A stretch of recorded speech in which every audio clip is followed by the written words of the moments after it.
సినిమాని కొంచెం వెయిట్ చేస్తున్నాము. ఈ లోకేష్ కనగరాజ్ అని, ఎల్సీయూ అని, తర్వాత ఆయన తీసిన సినిమాలు లియో కానీ అవన్నీ ఎక్స్పెక్ట్ చేసి వెళ్తాము.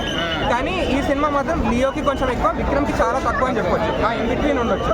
ఎందుకంటే స్టోరీ మాత్రం చాలా ల్యాగ్ ఉంది. అసలు కనెక్టివిటీ ఉంటుంది. ఫస్ట్ హాఫ్ వరకు ఒక స్టోరీని ఎస్టాబ్లిష్ చేస్తారు. ఒక ప్రేక్షకుడు ఓకే ఇది అని స్టోరీ. సెకండ్ హాఫ్ వచ్చేసరికి మల్టిపుల్ ప్లాట్ పాయింట్స్ ఉంటాయి, చాలా క్యారెక్టర్స్ ఉంటాయి. సగటు ప్రేక్షకుడికి చాలా కన్ఫ్యూజింగ్గా ఉంటుంది అనమాట. అంటే మీరు స్మగ్లింగ్ ఇంకొక ఇష్యూ గురించి చెప్తారు. ఇట్లా మల్టిపుల్ ఇష్యూస్ వచ్చేసి తర్వాత చాలా క్యారెక్టర్స్ అండర్ప్లే అవుతాయి అనమాట. అంతమంది అవసరం కానీ సరిగ్గా యూజ్ చేసుకోలేకపోయారు. ఇప్పుడు ఉపేంద్ర క్యారెక్టర్ ఉంటుంది, సెకండ్ హాఫ్ ఎండింగ్లో వస్తారు. కానీ ఆ ఉపేంద్ర క్యారెక్టర్ వెయిట్ చేసాం కానీ అదే స్టోరీ అసలు అది బ్యాక్గ్రౌండ్ ఏమి ఇవ్వరు, ఆడుకుంటారు ఏమి ఉండదు. జస్ట్ హీరో ఫ్రెండ్గా ఉంటారు. సో కూలీ అయిపించినంత అయితే ఏం లేదు, అంత అయితే అవ్వలేదు. ఎందుకంటే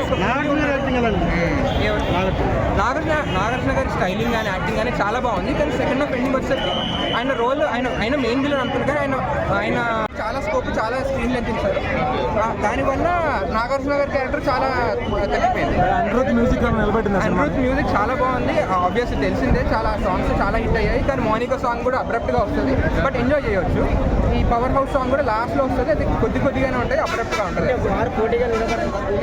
వార్ చూడలేదు చెప్పలేము, కానీ కూలీ మాత్రం జస్ట్ యావరేజ్గా ఉంది. లియో పైన బెటర్ అని చెప్పవచ్చు. పార్ట్ 2 లాగా సెటప్ చేశారు, బట్ అది వస్తుంది. ఎల్సీయూలో ఏమైనా కనెక్షన్ ఉందా? లేదు,